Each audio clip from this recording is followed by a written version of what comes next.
En esta segunda sesión, dedicada al pensamiento de Karl Popper, voy a tratar de exponer brevemente cuál es la posición de este filósofo austríaco acerca del denominado problema de Hume o problema de la inducción.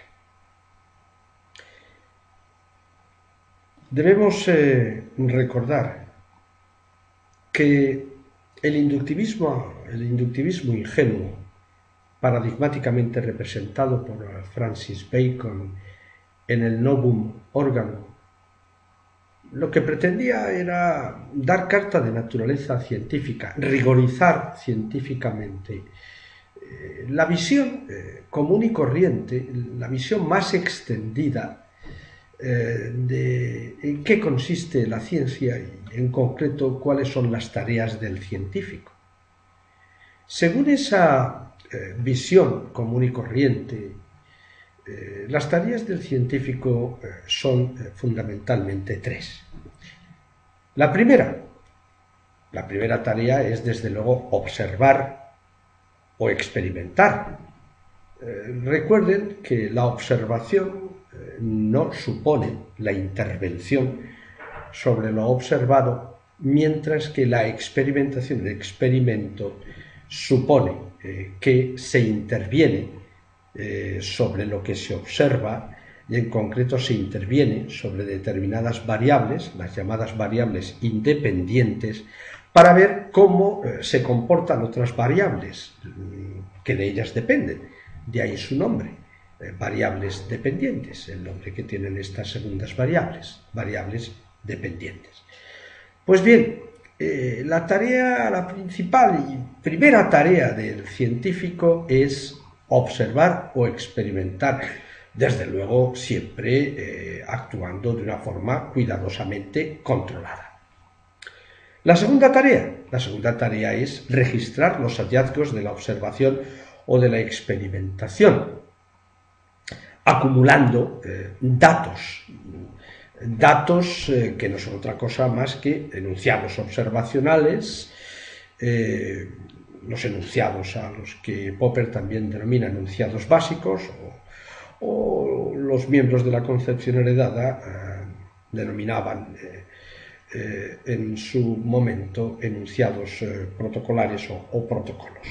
Pues bien, repito, la tarea del científico es registrar hallazgos acumulando datos, eso sí, datos fidedignos.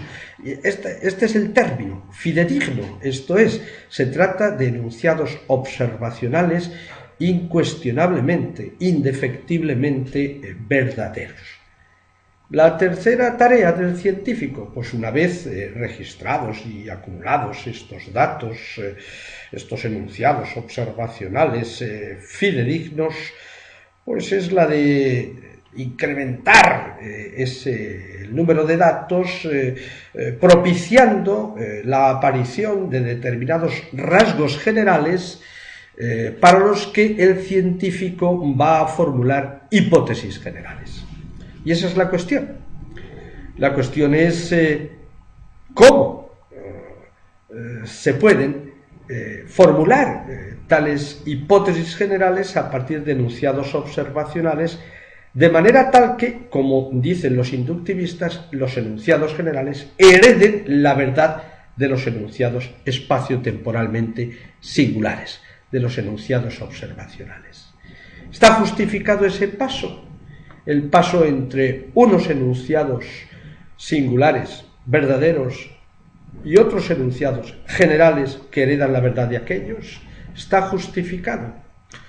Pues ya sabemos que David Hume formuló de una manera rotunda, sin hablar de la inducción, sino de la causalidad, formuló de una manera rotunda la respuesta a esta pregunta, con un no.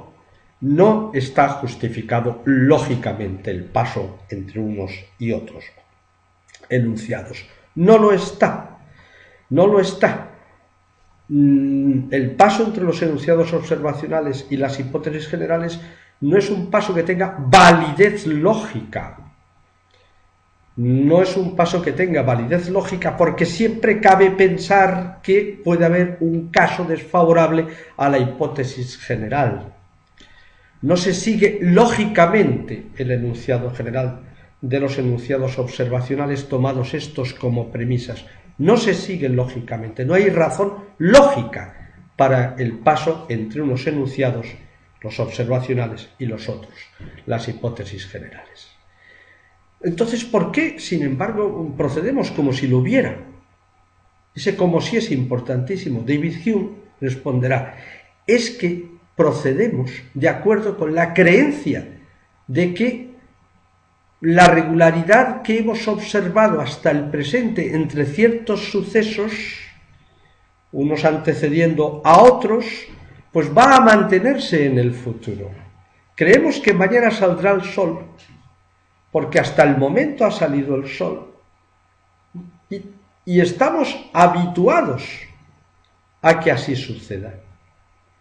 La conexión entre los sucesos no está en los sucesos mismos, la ponemos nosotros en una respuesta interna al hábito o a la costumbre de percibir que unos suceden a otros. La solución, pues, del problema de la inducción no pasa por la lógica, no hay solución lógica. En todo caso, lo que hay es simple, única y exclusivamente una creencia apoyada en la psicología. En la psicología. Bien, como sabemos, porque yo lo he abordado en sesiones anteriores además,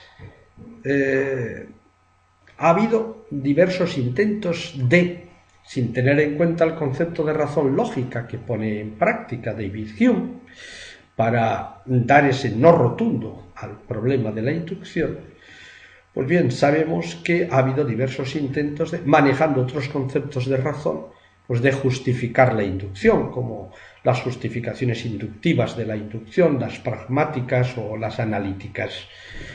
Como sobre ellas ya he hablado en ocasiones anteriores, ahora solo quiero añadir, para terminar esta sesión, que es en este contexto donde surge la figura de Popper reivindicándose como el filósofo que resuelve el problema de la inducción. Lo hace, por ejemplo, en conocimiento objetivo. Allí dice Popper que tiene la solución del problema de la inducción, del problema de Hume.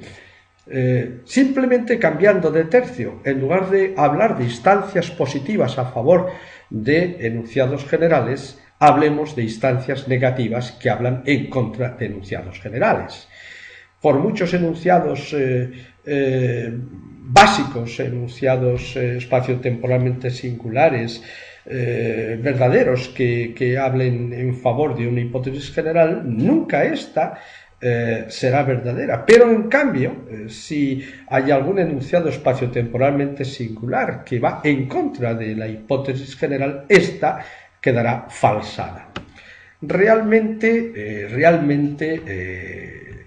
Popper, o esta visión que acabo de dar de Popper, que es la visión común y corriente que se da de Popper, pues no se ajusta con toda exactitud a lo que Popper sustenta a lo largo de su obra, ya que Popper distingue muy bien, muy claramente, entre la lógica de la situación, lo que acabo de decir, que sería la puesta en práctica de un modus tollens, P implica Q, no P, y lo que él va a llamar la metodología de la situación.